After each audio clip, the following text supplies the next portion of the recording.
মির্জা ফখরুলের সঙ্গে মার্কিন charge the অ্যাফেয়ার্সের বৈঠক। মির্জা ফখরুল আমেরিকাও রওনা দিয়েছেন।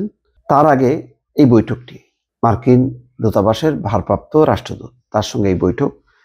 মার্কিন দূতাবাস নিজেই বিবৃতি দিয়ে গতকাল জানিয়েছে তারা বিভিন্ন রাজনৈতিক দলের সঙ্গে বৈঠক করছে।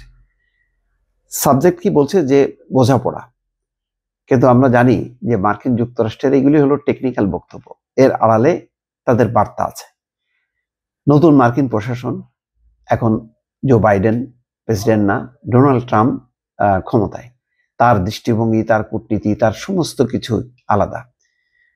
বাংলাদেশের সাথে কি ধরনের সম্পর্ক থাকবে না থাকবে সম্ভবত সেটি তারা যাচাই বাছাই করছে। বাংলাদেশের নির্বাচনের ব্যাপারে একটি আগ্রহ ভারতের আছে, বিএনপির আছে, অনেকেরই আছে। মনে করা হচ্ছে যে একটা যদি নির্বাচন প্রলম্বিত হয় তাহলে অনেক সংকট বাড়তে থাকবে। এটা বারবার মির্জা ফখরুল বলেছেন, এমনকি ডোনাল্ড ট্রাম্প নির্বাচনের আগে প্রচারণার ঠিক ইলেকশনের কয়েকদিন আগে কিন্তু তিনি নিজের ভেরিফাইড যে তার যে নিজস্ব পোর্টাল, সেই পোর্টালে তিনি কিন্তু মন্তব্য করে গেছেন যে বাংলাদেশ এখন একটা বিশৃঙ্খল অবস্থার মধ্যে আছে, অর্থাৎ এখানে কোনো সরকার নেই, কিছু নেই, এরকম বিশৃঙ্খল অবস্থার মধ্যে আছে, যার জন্যই এই সংখ্যালঘুদের উপর হামলা টামলা হচ্ছে।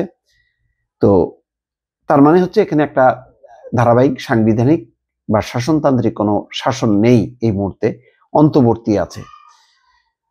তো যেখানে ভারতের সাথে মার্কিন যুক্তরাষ্ট্রের একটি সম্পর্ক আছে, সুতরাং হয়তো আমি যেটা ধারণা করি যে ভারত মার্কিন যুক্তরাষ্ট্রকেও উদ্বুদ্ধ করেছে যে বাংলাদেশে একটা দ্রুত নির্বাচন হওয়া দরকার।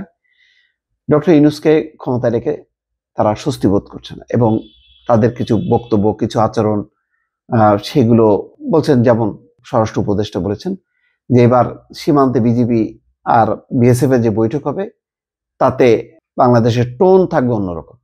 তার মানে যথেষ্ট তারা শক্তিশালীভাবে কথা বলবে। তো এই বিষয়গুলো ভালো লাগছে না, এবং চীনের সাথে সম্পর্ক বাড়ছে, পাকিস্তানের সাথে সম্পর্ক বাড়ছে। এমন প্রেক্ষাপটে ট্রেসি অ্যান জ্যাকবসন, অর্থাৎ ভারপ্রাপ্ত যে মার্কিন রাষ্ট্রদূত ঢাকায় নিযুক্ত মার্কিন যুক্তরাষ্ট্রের charge d' affaires, Tracey Ann Jacobson বৈঠক করেছেন। বৃহস্পতিবার সকাল 10টায় মির্জা ফখরুলের গুলশানের বাসভবনে এই বৈঠক অনুষ্ঠিত হয়।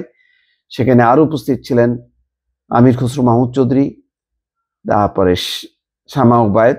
এছাড়াও বৈঠকে যুক্তরাষ্ট্র দূতাবাসের দুজন রাজনৈতিক উচ্চপদস্থ কর্মকর্তা ছিলেন, তাদের নামটা অবশ্য এখানে দেওয়া হয়নি।